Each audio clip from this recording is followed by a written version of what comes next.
Rivers State Police Command has taken a significant step in recognizing and rewarding the exceptional performance of its officers at a commendation ceremony held at the Police Officers' Mess in Port Harcourt. The Commissioner of Police, CP Mustafa Mohammed Bala, presented awards to officers who demonstrated outstanding dedication and professionalism in line of duty. Among the honorees were CSP Julian Wealth Igbudu, Commander of the C4I Strike Force, and Inspector Blessing Ozi, attached to the Abali Police Division. Both officers received accurate contributions towards enhancing security in Rivers State. CSP Julian Igbudu was honored for his remarkable leadership in the arrest of a suspected kidnapper, which also resulted in the recovery of 2 serviceable pistols and 30 rounds of ammunition. His swift and effective action demonstrated tactical excellence and contributed significantly to maintaining peace and order in the state. Inspector Blessing Ozi was recognized for her exceptional intelligence, Abdullahi. Her efforts not only dismantled the dangerous criminal operation, but also resulted in the recovery of 2.5 million naira. For her outstanding performance, she received the Commissioner's Commendation Award and a monetary reward as a token of appreciation. The ceremony was graced by the Deputy Commissioner of Police, Finance and Administration, impact of effective policing and the importance of rewarding exceptional service. Rivers State Police Command has cracked down on the child trafficking ring, rescuing 4 children and arresting a woman, Esther Anthony of Rumokwashi Community, Port Harcourt, who allegedly stole them. According to SP Grace Ingiri Koko, spokesperson for the Rivers State Police Command, the children aged 1 to 13 years were lodged at Alaze guest house in Rumok. Esther Anthony left and returned with police officers falsely claiming that the guest house manager had abducted the children. Also arrested in connection with the case. Notably, Esther Anthony was identified by another family as the same person who had stolen 3 of their children in the Rumodara area of Port Harcourt and sold them to Lovett. Troops of 6th Division Nigerian Army have recovered 1.2 million liters of stolen crude, destroyed 56 illegal refineries, and arrested 17 suspected oil thieves in the Niger Delta. A statement by the Acting Deputy Director of 6th Division Army Public Relations, Jonah Danjuma, in Port Harcourt, Rivers State capital, said the troops also destroyed 88 cooking drums and 20 boats used for the illicit activity in 4 states: Rivers, Bayelsa, Delta, and Akwa Ibom, respectively. According to him, the operations, which were conducted from November 25th to December 1st, 2024, resulted in the deactivation of 56 illegal oil bunkering sanctuaries. He disclosed that troops also arrested 17 suspects, intercepted 7 vehicles, discovered 6 illegal pipeline connections, and dismantled several facilities used for economic sabotage. In Rivers State, around Kula 1 in Akokotoru local government, troops discovered an illegal connection on a 36-inch government pipeline and seized 100,000 liters of stolen product from a ground reservoir. Similarly, in Omoku, Ogba, Egbeman, Doni local government area, an abandoned truck loaded with 35,000 liters of stolen crude was uncovered. Operations in Degema local government dismantled 8 illegal refinery sites, confiscating 27,000 liters of stolen crude and arresting 3 suspects. In Bayelsa, troops smashed 15 illegal refining sites in 5,500 liters of AGO seized. In Delta State, at Ugo community in Edo, troops recovered over 40,000 liters of stolen crude and arrested 1 suspect who led them to a bunkering site. Also in Warri South local government area, troops seized 2,000 liters of illegally refined AGO and arrested 4 suspects. National Institute for Marketing Nigeria Port Harcourt chapter has held her 2024 end of the year event with the theme Sip, Bite and her 2024 end of the year event with the theme Sip, Bite and Chat. The ceremony, which was held at Gate Place Hotel in Port Harcourt, Rivers State, took place on 1st December 2024.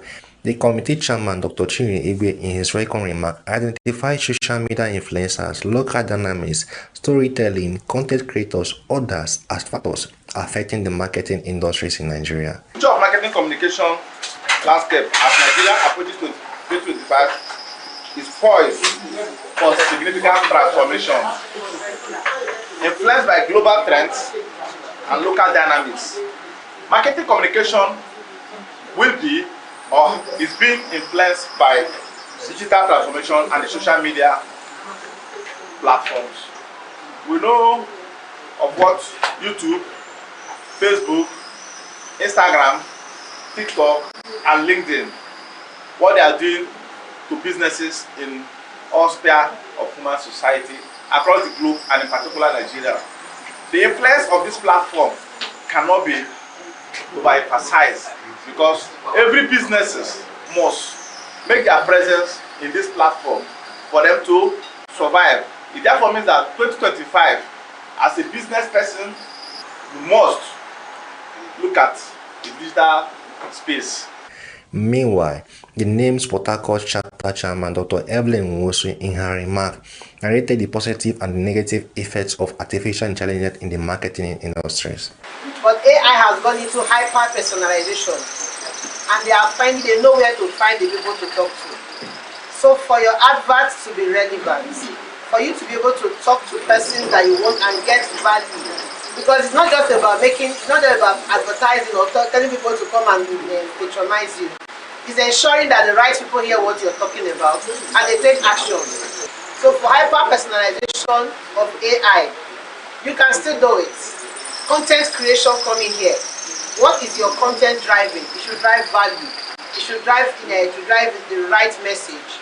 And people should be able to understand why they have to talk to you. You don't just throw it out in the air for everybody to buy. Now you know that anybody that wants to buy something, they can just go there. AI will guide you. In her part, the registrar of names said technology has had a significant impact on marketing, including digital marketing. She noted that technology has made digital marketing more efficient, accessible, and more competitive. We are in the digital world. Technology is driving the world, and we are not exempted from it. The National Institute of Marketing, we are doing our best to make sure we meet up. We are also putting together a framework of how we cannot even pay online. That is part of it. Okay, throwing away the analog style and the traditional style. We are also trying to meet up with what is going on. And I think bringing digitalization into our system and in organizing all we do, we come up to speed with technology. The highlights of the event were the cutting of cake, symbolizing the unity and progress. J, E, S, U, and S. Please clap your hands together for Dr. Prince Obinna Ikechi, on his part, elucidated on the negative effect of artificial intelligence in education, society, and how it affects marketing industries and remedies to these challenges. When we have what we call the PLC, the product life cycle, there is an ideation before the product is introduced. Before the AI was introduced, the ideation was that give them this, let's say this water, and come into this and bring in the artificial intelligence. And it happened. AI is the engine, but marketing is the whole thing. Dr. Lawrence Amadi and other speakers elucidated further on the relationship between culture, innovation, and the area that marketers need to devote their time and resources to. I discovered that over the years, why some disciplines go into extinction by the passage of time, marketing finds relevance in the passage of time. And why is it so? Because it's a living discipline, a living profession. What 2025 will look like. And I want to pray that you start it immediately we enter into 2025. Bridging the gap of theory and practice is something we must do if we must make progress. Now on our own part, we have built in some programs, some courses into our curriculum that will address some of the issues under discussion here. My own experience, we used to publish Excel magazine without the AI assistance. And sometimes it takes us weeks, months to get to do the job. But today, having applied AI, I can tell you that in 3 days I can package entirely a full magazine. In 1 week, I edited a 350-page book that is about to be published. So we must encourage everybody. I think for the professors, for those in the academia, what you need to do is to sit back and see how you will take the reality of AI and restructure your curriculum. I am Johnson Wale, Atlantic Television Network, Port Harcourt.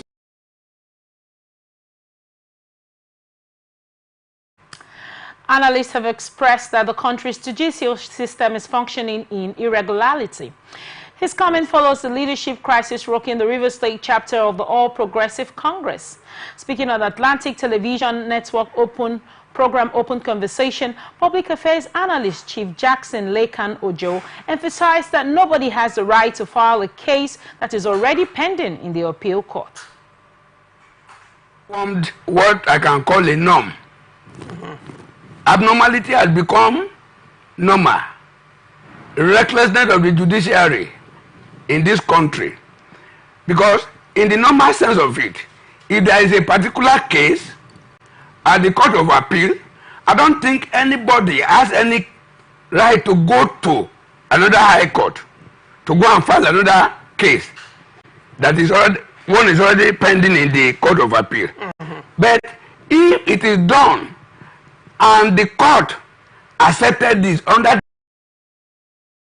Chief Ojo, however, suggested that the All Progressive Congress should have waited for court injunction before conducting Rivers State Congress in Rivers State. Anybody can do whatever they like.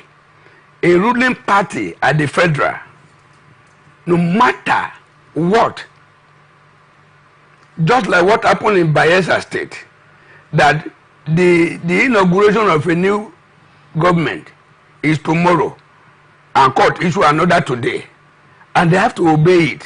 You understand? So to me, stated staff were unlawfully disengaged from the service of the institution by the defunct Special Intervention Team in March 2023 under the administration of former Governor Godwin Obaseki. Ikiliho recalled that the staff who were members of the Academic Staff Union of the University, ASU, were unjustly relieved of their appointment. He said the staff were sacked following the agitation for the payment of their outstanding salaries and other entitlements owed them by the immediate past administration of Governor Godwin Obaseki.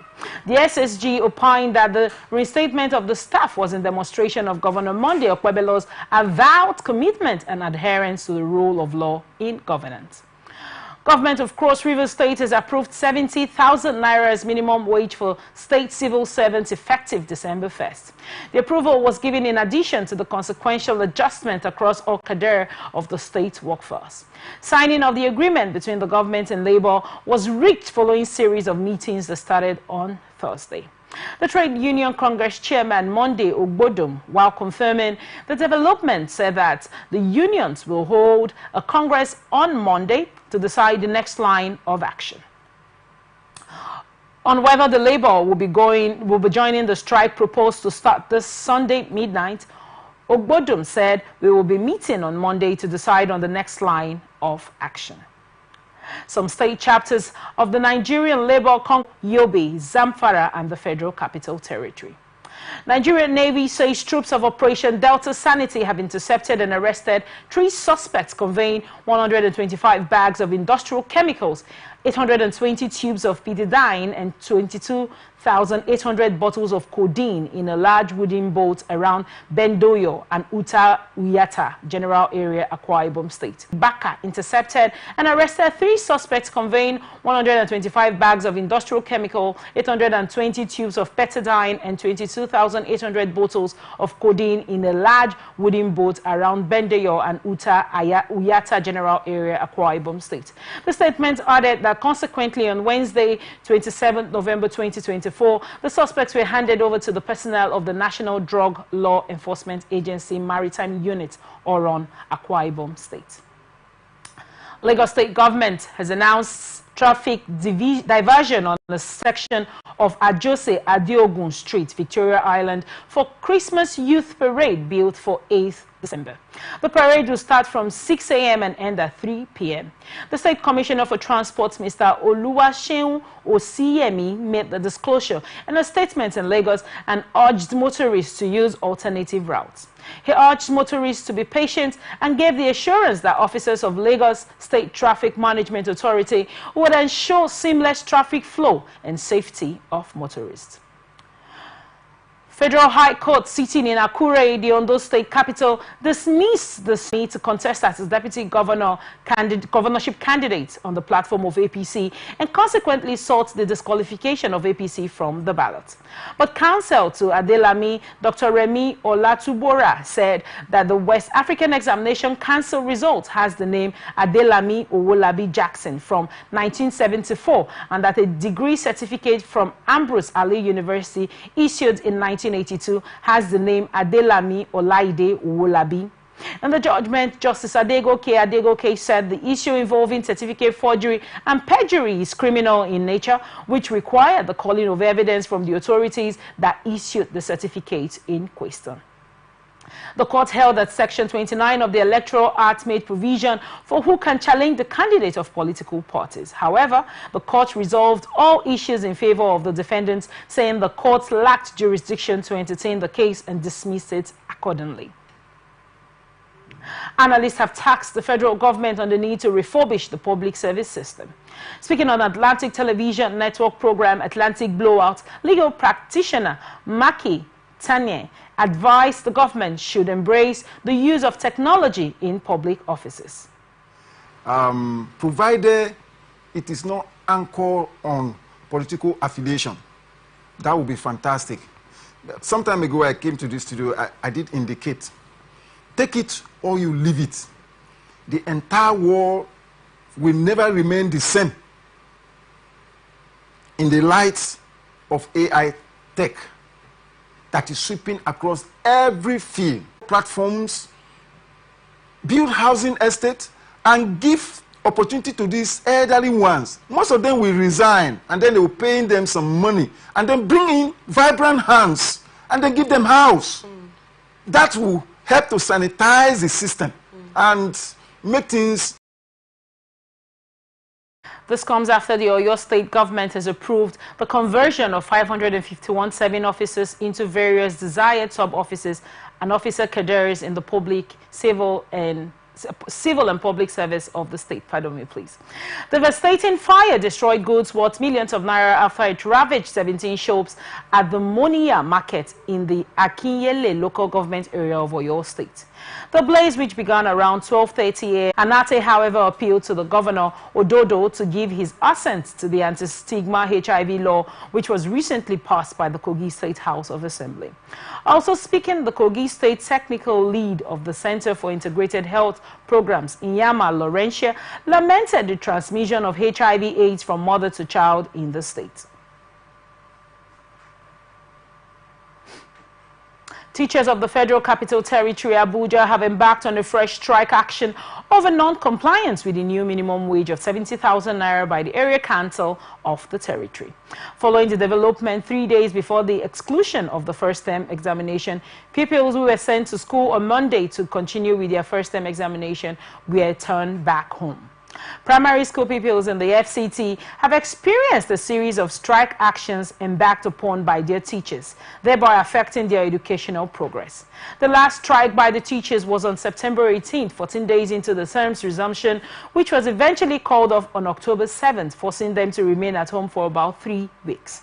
Chairman of the Nigerian Teachers Union in FCT Kubwa chapter, Comrade Ame Baba, while reacting to the development, explained that the action became necessary as the area council chairmen in the territory have continued to owe them arrears. The chairman stated that the FCT minister, Nyesom Wike, had approved the recent minimum wage, with the November salary being billed for the first payment. Baba lamented that the UBEC teachers among them were yet to witness the gesture. He assured that the primary school teachers in the FCT would continue with the present strike, lamenting that the council still owed them the 40,000 naira peculiar allowance and 35,000 wage award for up to 1 year. Federal Capital Territory Minister Nyesom Wike will, during the week, inaugurate the construction of 4 new roads and the staff quarters for the Nigerian Law School, amongst other projects. Senior Special Assistant to the FCT Minister on Public Communication and New Media, Lere Olayinka, announced in a statement on Monday that 6 new projects will be flagged off within the week and the next, adding that the administration will contribute new vehicles to security agencies to further enhance their performance. Olayinka also stated that in the last 2 weeks, the minister had visited more than 10 project sites to have an on-the-spot assessment of ongoing projects in Abuja and the FCT satellite towns. Some of the projects he inspected were the construction of Saburi Deide Road, rehabilitation of the 5-kilometer Dos Usman Dam Road, and upgrading of the War College Army checkpoint, and other actions include the reconstruction of the Itakweta Yebu Road in Kwali Area Council, construction of 11-kilometer Yangoji Sakuku Ebo Road in Kwali Area Council, rehabilitation of Old Ushafa LUD Road and Dos Lower Usman Dandua carriage being done by Abdul Val Limited.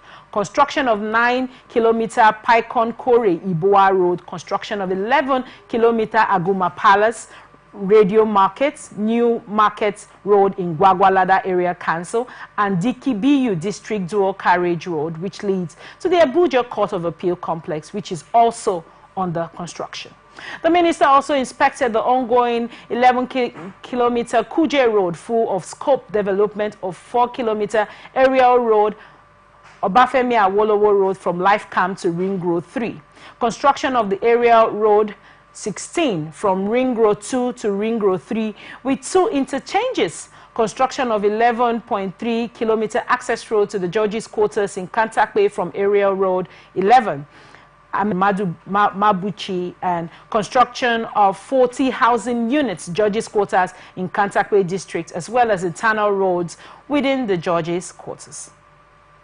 Katsina State Governor Malam Diko Rada has approved the sum of 248 million naira for the provision of starter packs to 634 graduate trainees of the Katsina Youth Craft College.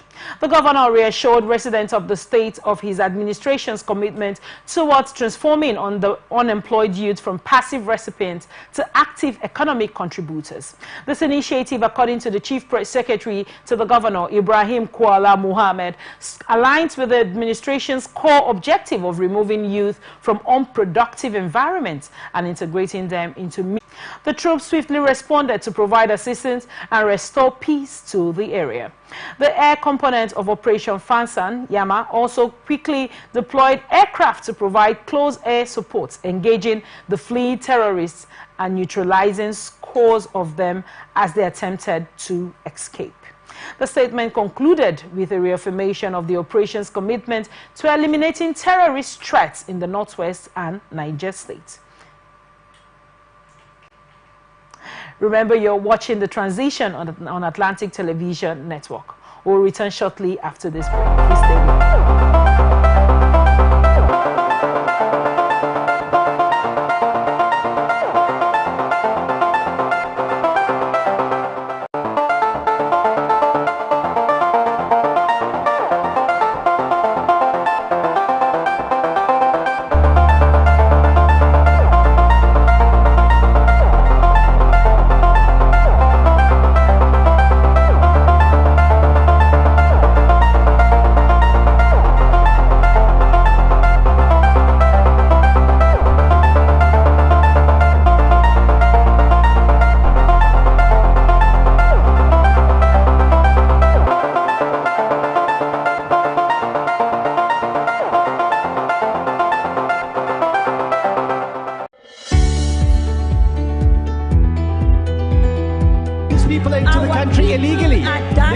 amazing. Honorable human On the point of order. Honorable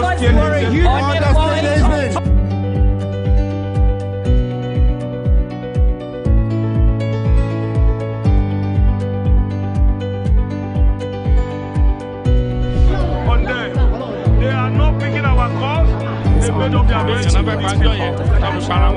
So no agreement with the EU, but The report also claimed that about 1,200 others, including minors, were arrested and detained by the police in some states in the north. Reacting, the Nigerian police force, in a statement by the force Public Relations Officer Olumuyiwa Adejobi, refuted the allegations, describing them as unfounded and confusing. The force reiterated that throughout the protest, it complied with established rules of engagement, including providing security for peaceful protesters. Adejobi, however, said the Inspector General of and Starlink gaming consoles such as Sony PlayStation 5, as well as high-capacity servers, drones, and specialized cybercrime equipment. Also recovered were international passports, identity cards, SIM cards from various service and travel documents. In a statement by the force Public Relations Officer HCP Muyiwa Adejobi, it was confirmed that the suspects have been arraigned before the Federal High Court in Abuja, facing charges such as computer-related fraud, unlawful data access, marketing scams, money laundering, conspiracy, and illegal immigration. The IGP further commended the NCCC as well as the police operatives attached to Zone 7 to track down cyber criminals and bring them to justice. And now to some business reports. Management of the Port Harcourt refinery says the plant commenced full-scale operation after successful rehabilitation. The company's managing director, Ibrahim Onoja, disclosed this to journalists after a facility tour of the refinery on Sunday night. According to him, the refinery had undergone extensive upgrades, stating that most of the equipment, including pump installation and cables, were replaced. He stressed that the refinery has commenced truck out of petroleum products, including premium motor spirit, kerosene, and diesel. This comes barely 6 days after the Nigerian National Petroleum Company Limited announced that crude oil processing has commenced at Port Harcourt refinery. However, during the commencement of Port Harcourt refinery had sparked controversies on the viability of the plant. There were claims that the refinery trucked out old stocks. However, NNPCL had dismissed these claims. The Central Bank of Nigeria is reported to be preparing to retire approximately 1,000 employees as part of a strategic workforce realignment. A severance package, according to an insider, the retirement initiative is driven by the need to streamline operations and reduce staff members under the leadership of the Apex Bank's Governor Olayemi Cardoso. On Monday, a circular released 3 weeks ago by the CBN noted that the application for early exit package was open to all cadres of staff and will close by Saturday, December 7th. The officials who spoke on condition of anonymity were quoted as saying that at least 860 staff from the various departments have already applied for the EPP. The management described the EPP as